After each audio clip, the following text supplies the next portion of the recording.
Então tá.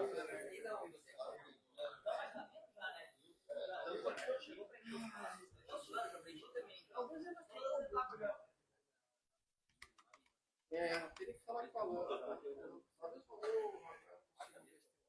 Tem um livro ainda conosco aí, físico? Tem?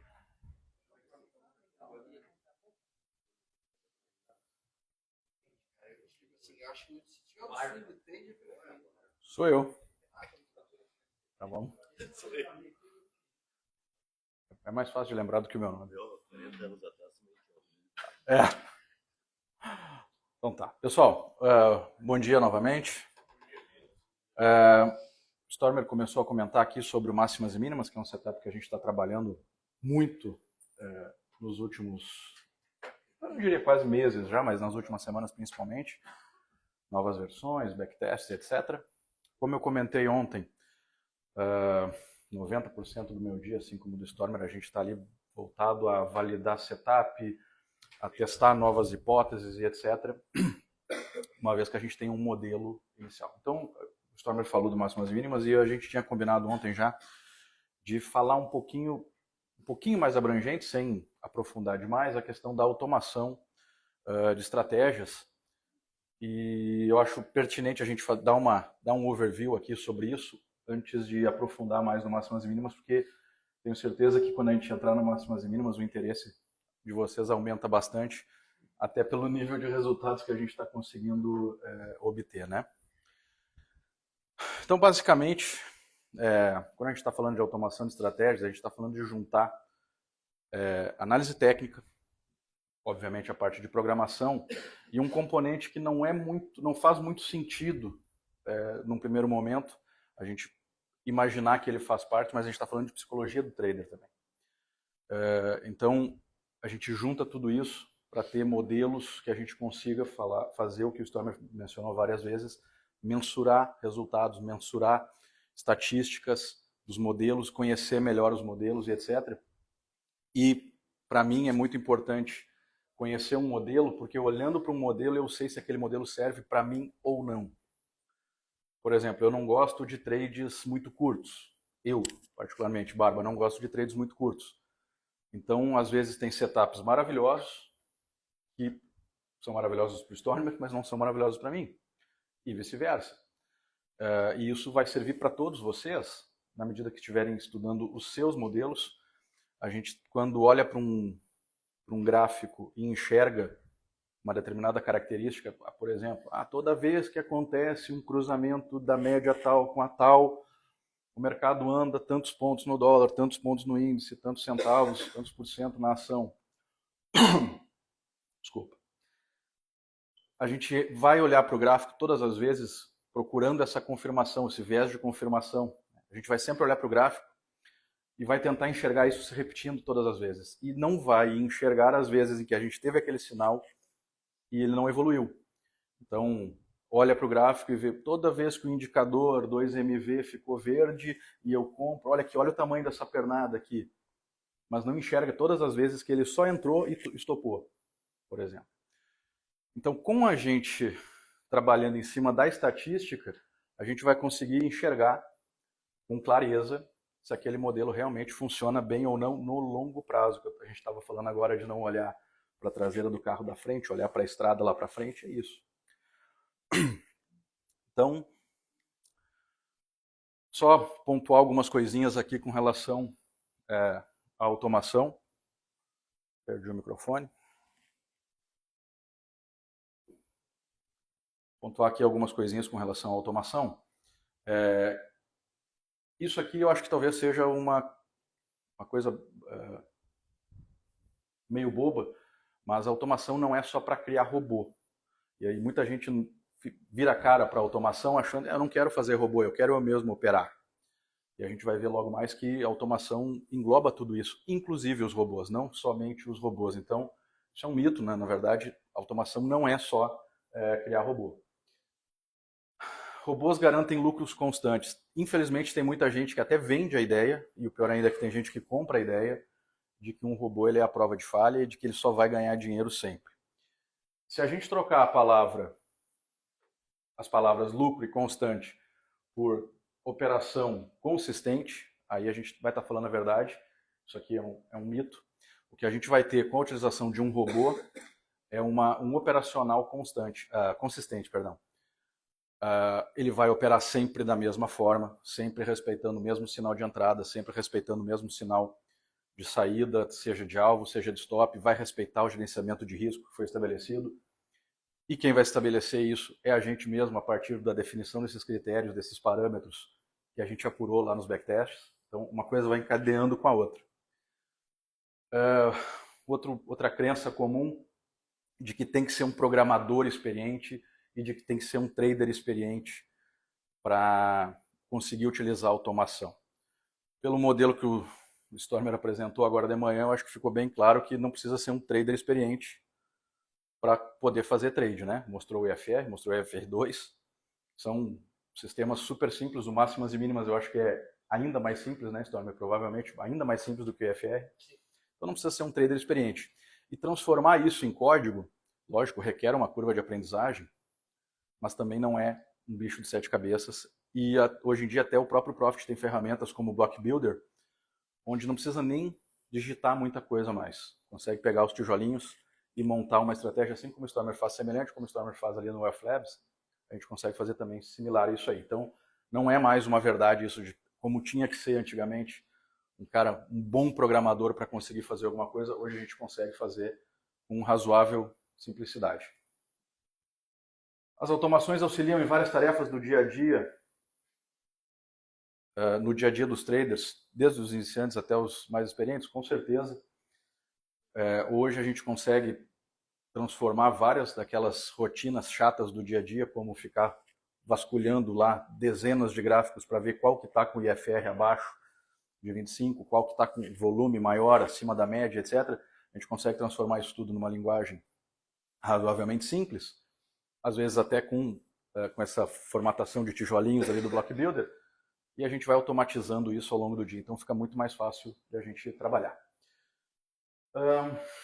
Dentro do Profit, a gente tem algumas ferramentas principais que, ao longo do dia, então a gente vai utilizar elas para fazer essa automação como um todo.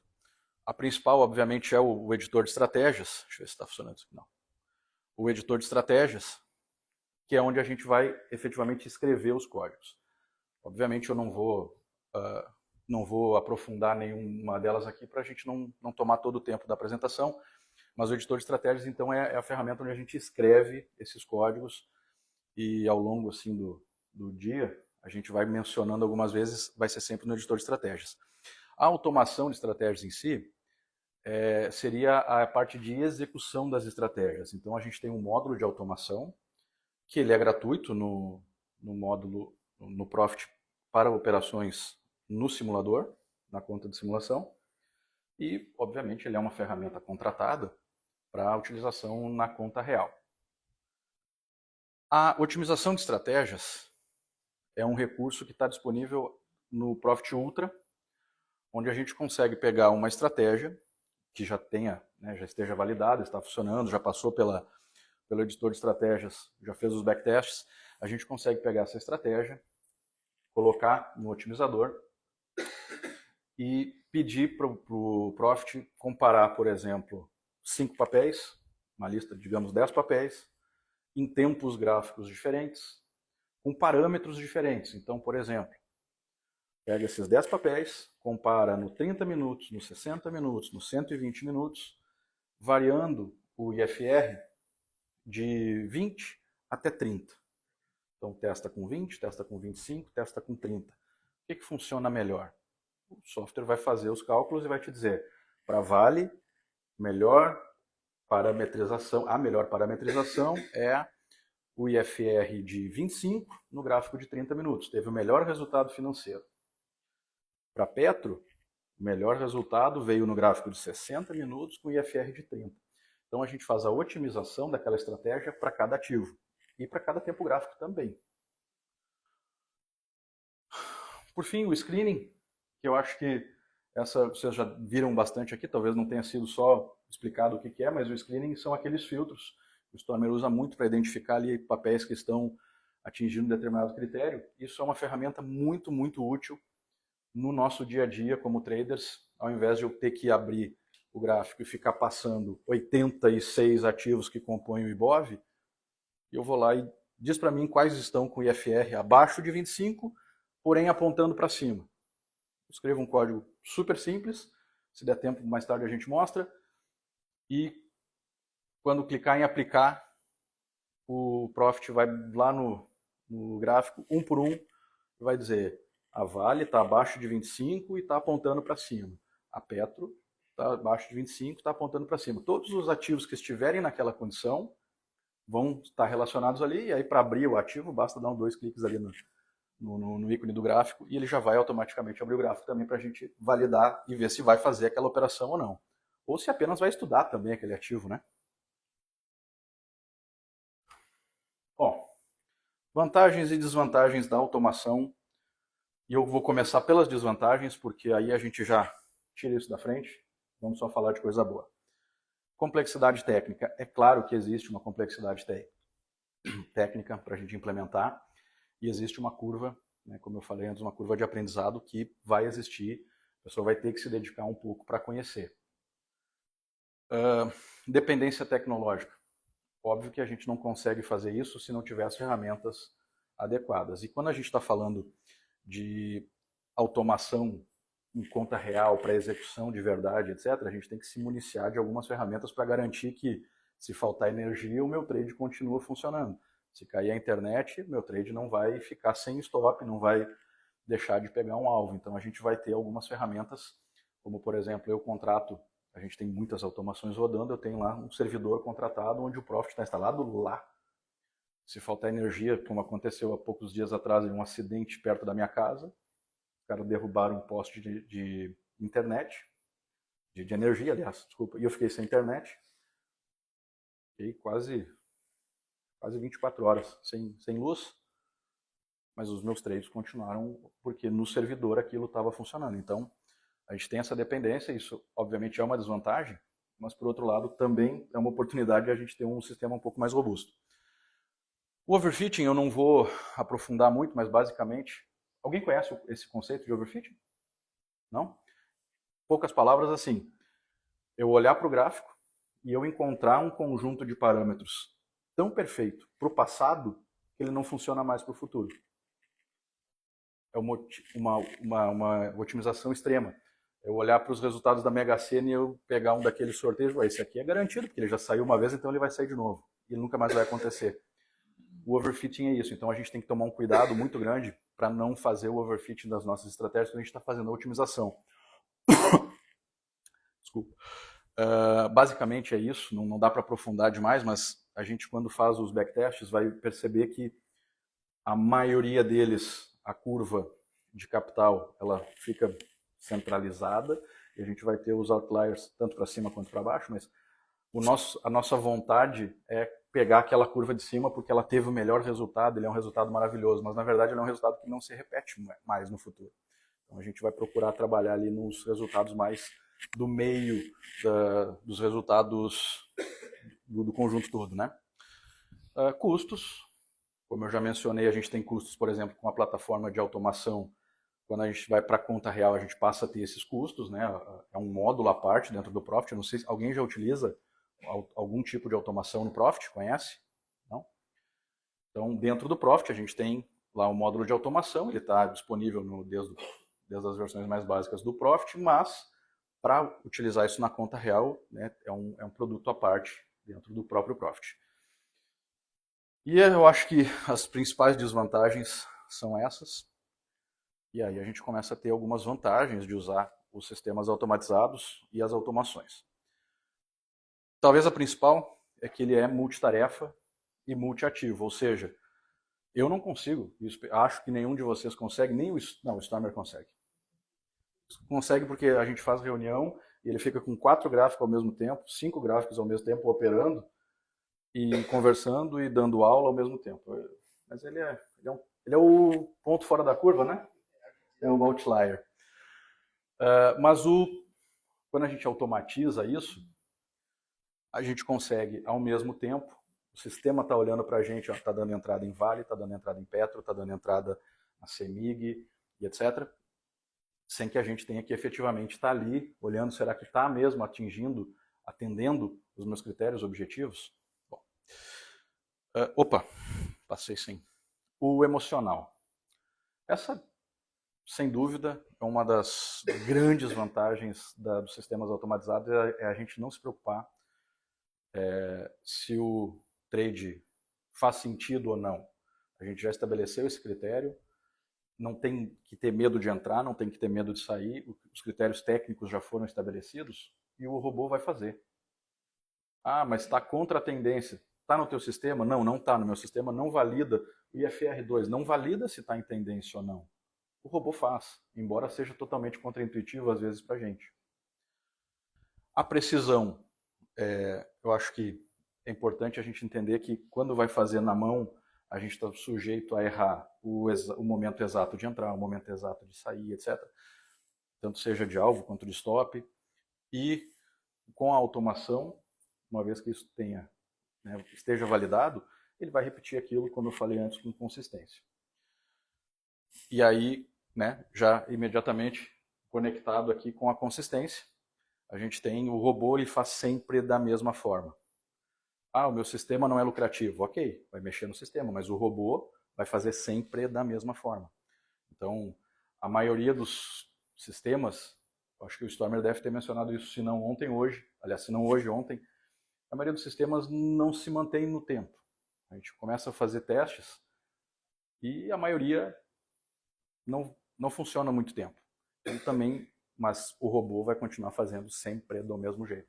Por isso a importância da gente estar sempre fazendo otimização, buscando os ajustes necessários no próprio código. Os testes, eu acho que uma coisa conecta com a outra. A gente vai ter os testes nos dizendo se o modelo é bom, se o próprio robô está funcionando, óbvio, mas se aquele modelo realmente funciona, e às vezes é um modelo que funciona muito bem para um ativo, mas não funciona para outros, né? Diz um papel que funciona muito bem o IFR2, Stormer, por favor. EQTL3. EQTL3. Agora um que não funciona de jeito nenhum. Cesar. O modelo é ruim por isso? Porque não funciona para Cesar? Não. Então, assim, o modelo é bom, mas não funciona para aquele papel. Com a otimização, com os testes, a gente consegue saber que aquele modelo funciona bem ou não, ainda que vá operar na mão.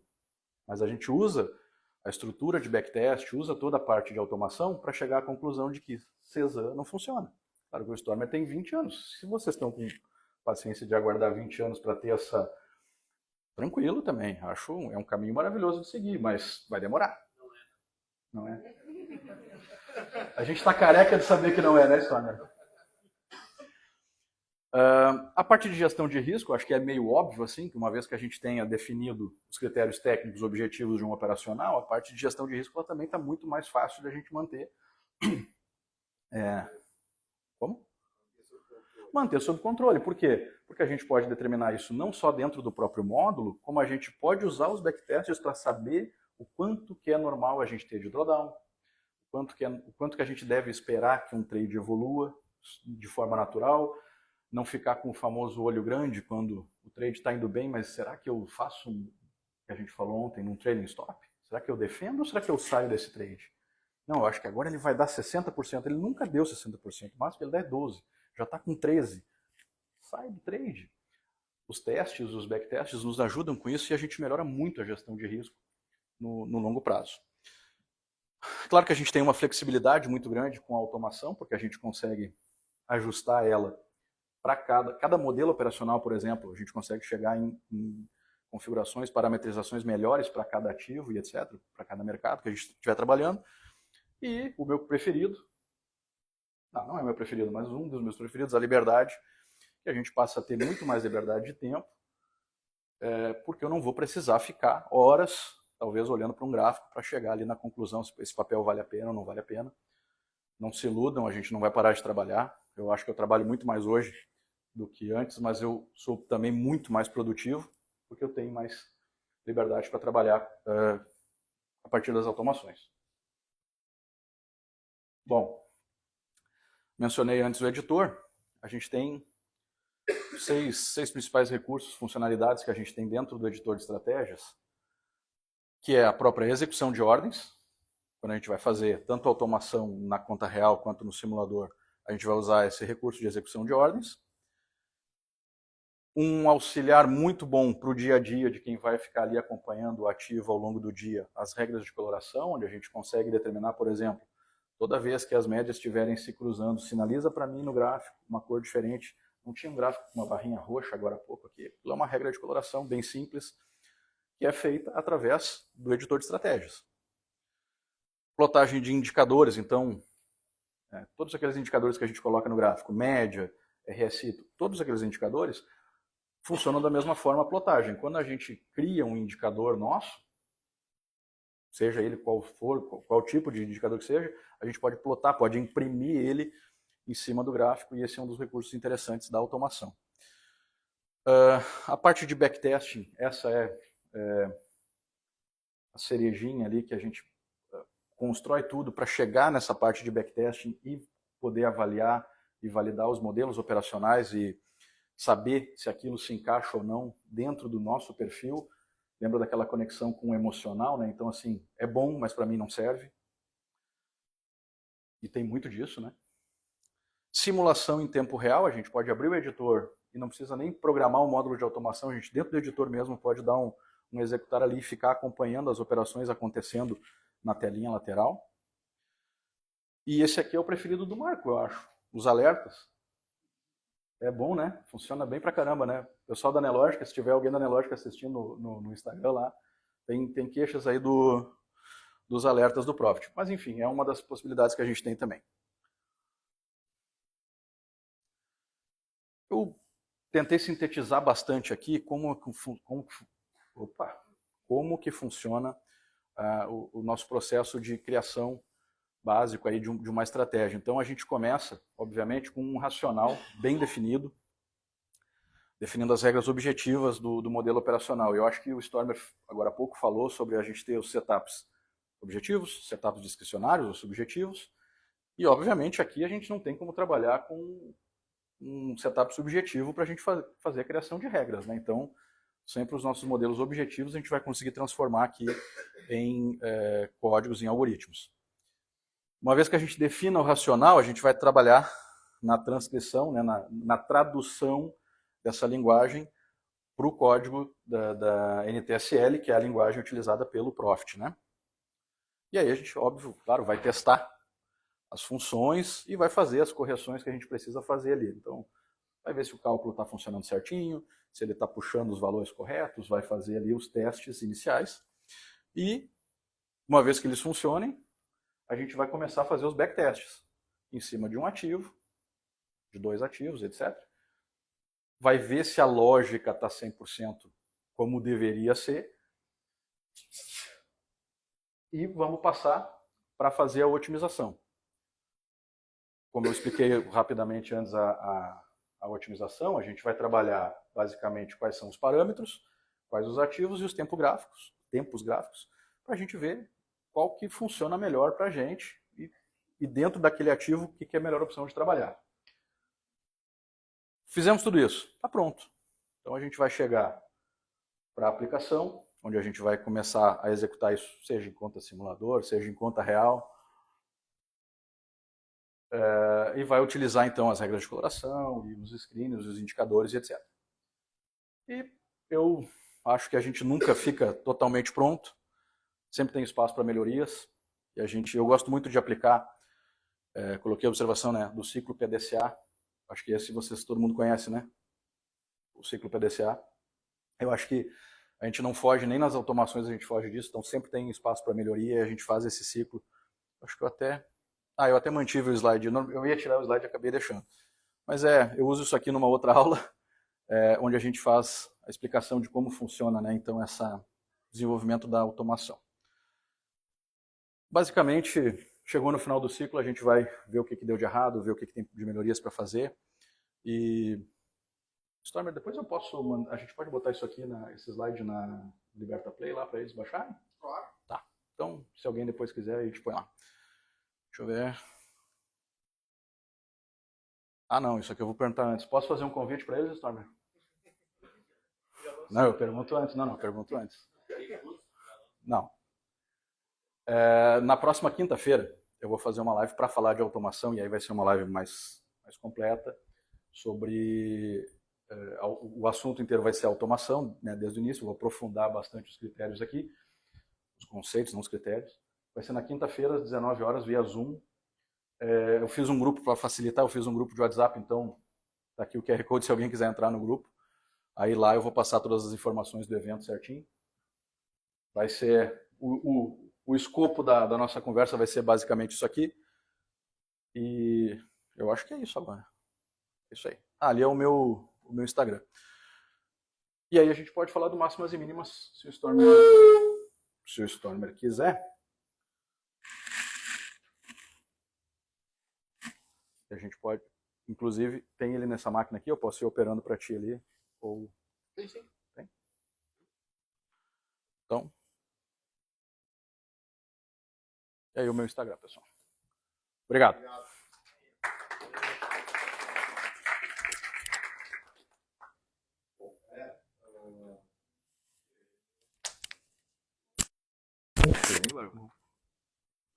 O som de automatizar qualquer sistema operacional seria garantir que o modelo seja executado